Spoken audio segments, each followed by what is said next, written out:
Good day. Here are the top stories of the Manila Times for November 20, 2020.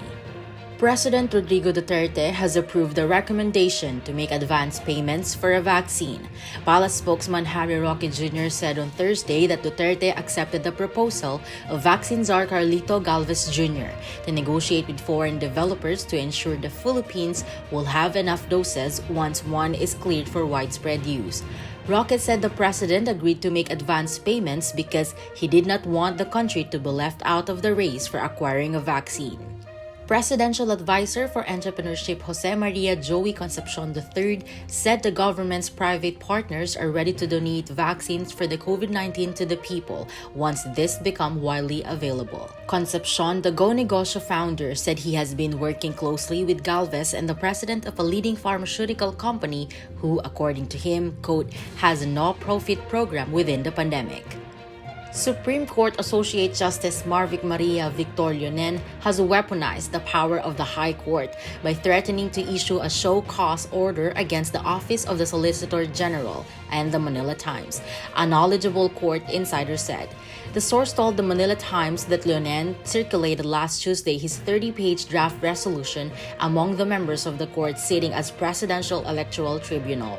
The resolution is the basis of the show cause order and ruling denying the motions of Solicitor General Jose Calida and former Senator Ferdinand Bongbong Marcos Jr. for Leonen to inhibit from the election protest Marcos filed with the tribunal. Marcos lost the 2016 vice presidency race to Maria Leonor Leni Robredo. He filed a protest claiming some election returns from Mindanao were fraudulent. President Duterte did nothing wrong to make him apologize to Vice President Robredo, Malacanang said on Thursday. During his press briefing, Palace spokesman Harry Roque Jr. was asked if the president would apologize to Robredo over his claims that the vice president had flown in a Philippine Air Force plane and made it appear that the relief goods it was delivering were provided by her. Last Wednesday, Defense Secretary Delfin Lorenzana and Presidential Legal Counsel Salvador Panelo apologized to Robredo for claiming that Robredo boarded the C-130 and asserted that she was the one who was bringing relief assistance, which was from the Department of Social Welfare and Development to victims of Typhoon Ulysses. In business, the Bangko Sentral ng Pilipinas or BSP on Thursday surprised the market by trimming its key interest rates to their lowest level to further support the Philippine economy amid the lingering impact of the COVID-19 pandemic.